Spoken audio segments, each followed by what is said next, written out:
போன மச்சான் திரும்பி வந்தேன் பூமணத்தோடன்னு சொல்லி போயிட்டு வந்துட்டேன்டா. அதாவது அலையா வீட்டில் நுழையாத நாய் மாதிரி போகிறதுக்கு எனக்கு விருப்பம் இல்லை. இந்த வாரு அவங்களுக்காக குடல் வாங்கினேன், அவங்க திங்க விருப்பம் இல்லைன்ட்டாங்க. இது ஓப்பன் பண்ணு, நம்ம தானே சாப்பிட போகிறோம், காட்டு. அவ்வளோதான், பார்த்துக்கோங்க. போட்டுப்பா, அந்த சட்டி பத்துமா? போடு போடு போடு, பார்த்துக்கோங்க. இன்னைக்கு நான் நோம்புங்கிறதுனால சாயங்காலமா சாப்பிடுறேன். ஆமா போ, பாத்துக்கோங்க. இதான் குடல், பாத்துக்கோங்க. அது போக என்ன சொன்னேன், இந்த அவங்களுக்காக தான் பொடியெலாம் கொண்டு போனேன். மசாலா பொடி, அப்புறம் கருவேப்பிலை, மல்லி, தக்காளி எல்லாம் வாங்கினேன். ஆனால் எதையுமே அவங்க யூஸ் பண்ணுற மாதிரி இல்லை.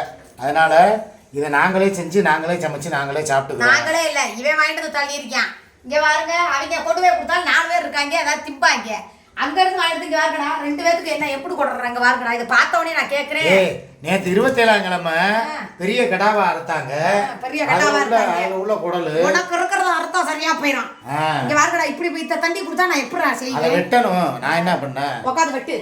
வெட்டுறேன். முதல்ல இந்த கேமரா ஸ்டாண்டை கொடு. ஏய், கொஞ்ச நேரம் சும்மா இருங்கப்பா. கேமரா ஸ்டாண்ட் எங்கப்பா? இல்லை, அவங்க என்னென்ன கேட்டாங்க, எதனால் என்னை பற்றி விட்டாங்கிறதுக்கு உண்டான காரணம் தெரிய வேணாமா? அதை சொல்கிறேன். முக்கியமான விஷயமே இப்போ தானே ஆரம்பமாக போகுது. எதுக்காக என்னை பற்றி விட்டாங்க, ஏன் இவ்வளோ பிரச்சனை ஓடிக்கிட்டு இருக்கு அப்படிங்கிறத நான் விளக்கம் கொடுக்க வேணாமா? அதுக்கு தான் வர்றேன், இருங்க வைக்கிறேன்.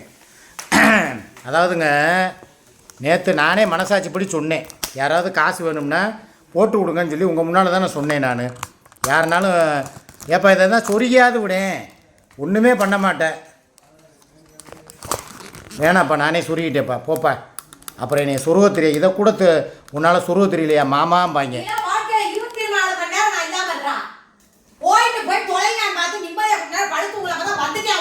அங்கே நடந்த விஷயம் உனக்கு ஏதாவது தெரியுமா? தெரிஞ்சா நீ உன் ஆச்சரியத்தில் உன் வாய் புழக்கும். ஆமாம், ஏற்கனவே புலந்தவ தானே. டேய், நான் உங்கள்கிட்ட பேசுகிறேன்டா, வாங்கடா. அதாவது மாப்பிள்ள, பணம் 5000 ரூபா கொடுத்துட்றேப்பா. நீ போய் அவனுக்கு, சின்னவனுக்கு, பேரனுக்கு, பெரியவனுக்கு, மருமகளுக்கு மொத்தம் 5 பேர், தலைக்கு 1000 ரூபா. 5 பேர்த்துக்கு 5000 ரூபா கொடுத்துட்றேன். மனசாக வாங்கி நல்லபடியாக ட்ரெஸ் எடுத்து போட்டுக்கோங்கன்னு சொல்லியாச்சு.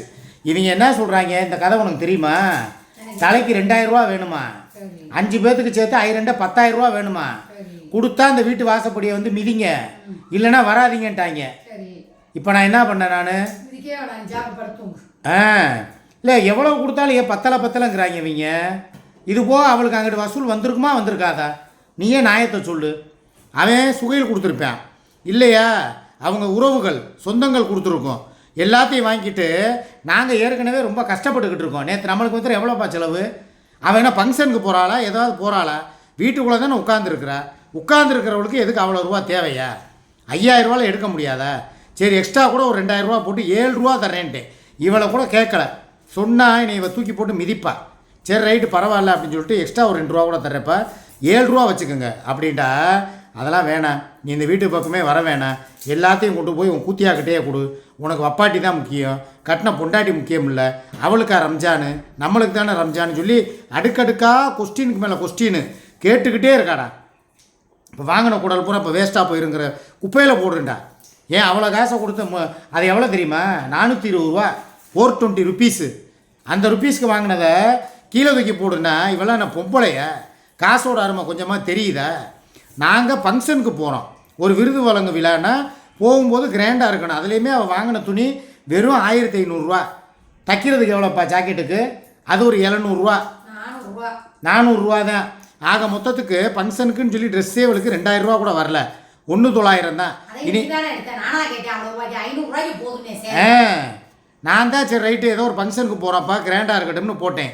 இது போக இனி பெட்ரோல் செலவு இருக்குது, ஏதாவது அரிசி மூடை வாங்கி கொடுக்குறோம்னு வாக்கு கொடுத்துட்டோம். அதுக்காக நாங்கள் செலவு பண்ண வேணாமா? மாத கடைசியில் எங்கிட்ட என்ன 80 ரூபா இருக்குது.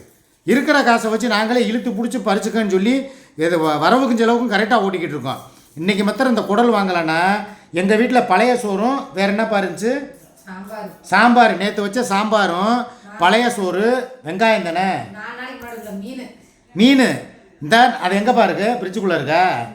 இங்கே வா, சொன்னால் நம்ப மாட்டாங்க, நாங்கள் உருட்டுறோம்னு சொல்லுவாங்க. உண்மையிலே இங்கே பாருங்கடா, இதை பார்த்துக்குங்க. இது என்னைக்கு வாங்கின மீன் உங்களுக்கு தெரியுதா? ஒரு 4 நாளைக்கு முன்னால் ஞாயிற்றுக்கிழமைன்னு நினைக்கிறேன், சனிக்கிழமையோ ஞாயிற்றுக்கிழமையோ இந்த மீன் வாங்கினோம். தெரியுதா? நான் பொய் பேசுகிறதுக்கு எனக்கு விருப்பமே கிடையாதுங்க. ஐயெல்லாம் மீன் சரியா? இந்த பாருங்க, நான் சொன்னதுனால எவ்வளோ தூரம் கஷ்டப்பட்டு அவளுக்கு முடியலை. நேற்று பூரா துவைச்சது அவளை முடியாமல் இருந்தவ அதோடு உட்காந்து வெங்காய விலை போட்டு உரிச்சிக்கிட்டு இருக்கிறா. இன்னைக்கு நான் உயிர் எடுக்கிற போறதுனா போய் தொலைய வேண்டியது. போயிட்டு எதுக்கு எல்லாத்தையும் கொடுத்து என்னை சமாசமான உசுர எடுக்கிற? இங்கிட்டு வா பப்பு, வெளியே வா பப்பு. அவள் சமைக்கவே மாட்டேன்னு சொன்னான். என்னால் சமைக்க முடியாதுங்க, எனக்கு ரொம்ப உடம்பெல்லாம் பயங்கரமான ரணவேதனையில் இருக்கேன்டா. நான் தான் அங்கே தேவையில்லாமல் இப்போ குடலை வாங்கிட்டு வந்து இப்போ அதை அலசி கழுவி குடல் குழம்பு வைக்கிறதுக்குள்ளே அவள் பாடாக பற்றுவா. ஒரு பொம்பளைன்னு சொல்லி உனக்கு இறக்க வேணாமா? உன்னை எப்படி ஆக்சிடென்ட் ஆனப்போ வந்து பார்த்து உனக்கு எல்லா உதவியும் பண்ணி உனக்கு ட்ரீட்மெண்ட்டு பார்த்தேன். அதே மாதிரி தானே அவளுக்கும். இப்போ அவளுக்கு உடம்பு வலியில் ஏற்கனவே இந்த பிள்ளை பெத்தப்ப முதுகில் வந்து அந்த ஆப்ரேஷன் பண்ணும்போது ஊசி போடுவாங்கல்ல, அந்த ஊசி போட்ட இடம் ரணமாக வலிக்குதுன்னு அழுகிறா. வலிச்சிச்சா வலிக்கலையா உனக்கு? அழுதவளையும் அழாதப்பா ஏப்பா நக்கலாப்பா பண்ணிக்கிட்டு இருக்கேன், நான் இவ்வளோ வேதனையில் பேசிக்கிட்டு இருக்கேன், உனக்கு நக்கலா இருக்கா? அவளுக்கு உண்மையா வலிச்சா கூட நீ பேசுறா பார்த்தா அவன் காமெடிப்பாங்க. காமெடியா? இல்லை, அவளுக்கு முடியாதவளை கூட ஆஸ்பத்திரிக்கு வாப்பான்னு கூப்பிட்டது கூட வரமாட்டோம்ட்டா. சரி திருமங்கலத்துக்கு வாங்க போவோம், போய் அங்கே போய் அந்த அவர் சுழுக்கெடுத்தது நல்லா இருந்துச்சு முதுகில், அங்கேயே வாங்க போய் எடுத்து விடுங்க அப்படின்னு சொல்லி என்னை கூப்பிட்டுக்கிட்டு இருந்தா. அதுக்கு கூட போகலை. அதில் கூட அடுத்தவன் கை பற்றக்கூடாதுங்கிறதுக்காக நானே சுழுக்கு என்னையை வாங்கிட்டு வந்து முதுகில் போட்டு விட்றேப்பான்னு சொல்லி இவளை உட்கார வச்சுருக்கேன் நான். அந்தளவுக்கு அவள் எனக்காகவே வாழ்ந்துக்கிட்டு இருக்கிறா. உத்தமியா பத்தினியா? நீ என்னமோ உட்காந்துக்கிட்டு 7000 கொடு 10,000 கொடு. ஆமாம் சரி வச்சு தர்றேன்ட்டாங்கடா. சரி நான் என்ன சொல்கிறேன், எங்களையும் பாருங்கள், ரொம்ப கஷ்டப்படுறோம், ரொம்ப மனசு வருத்தமாக இருக்குது. எவ்வளோ நேரம் ஆயிருக்கு? கண்ணு வேறு தெரிய மாட்டேங்குது. 7 நிமிஷம் தான் ஆயிருக்கு. சரி இரு, இன்னும் நான் 1 நிமிஷம் ஏதாவது ஒன்று சொல்லு. நீ ஒரு தியாக செம்மல், நீ ஒரு பம்மல்.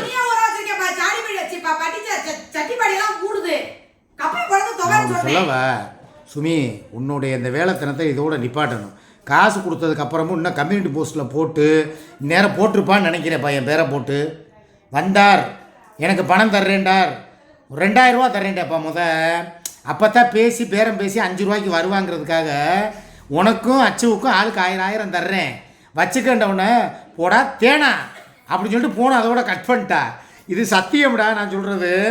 அதோட திருப்பி ஃபோன் பண்ணுறேன். அப்புறம் உனக்கு இதே கதை தான். தீபாவளிக்கு உனக்கும் அதே மாதிரி தான். 1000 தர்றேன்.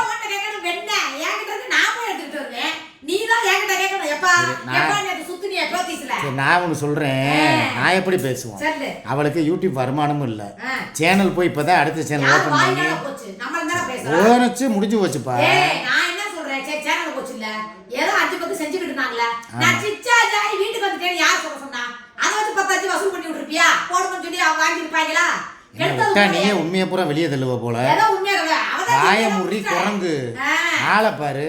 இன்னும் 2 நாளைக்கு உட்கார வச்சு இப்படி செஞ்சால் நாளைக்கு வேறு பெருசாக ஏதாவது வந்து நான் போய் ஆஸ்பத்திரியில் படுத்தாலும் இப்படித்தான் மாமா வேணும்னே படுத்திருக்காருன்றுவாங்க.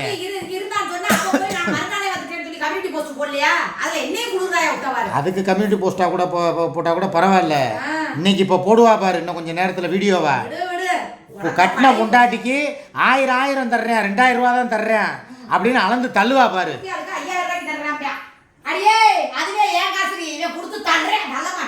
எந்த காசு? உன் காசு? ஏய், எனக்கு போட்ட காசு, அதில் தான் உனக்கு நான் 5000 ரூபா கொடுத்துருக்கேன். விளக்கமாரி பிஞ்சு போயிடும். நான்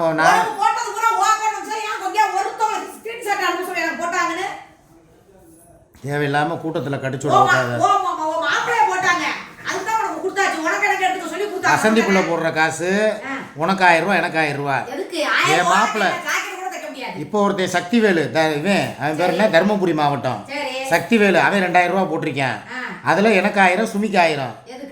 ஆமாம், அப்புறம் ஆளுக்கு எங்களுக்கு தான். உனக்கு என்ன ரம்ஜானு?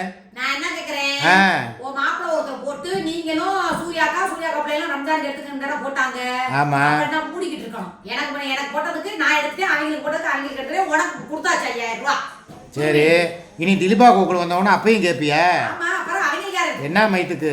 அவங்களுக்கு இப்பதான் பொங்கலுக்கு தீபாவளிக்கெல்லாம் எடுத்துருக்கு. எடுத்து கொடுக்க சொல்லிடுறேன், ஒரு பிரச்சனை இல்லை. டேய், இதுக்கு மேலே பேசினா பிரச்சனை வளர்ந்துக்கிட்டே போகும். எதா இருந்தாலும் நம்ம சாயங்காலம் 6 மணியில் இவ்வளோ பேசிக்கிறலாம். ஓகேவா? பாய்.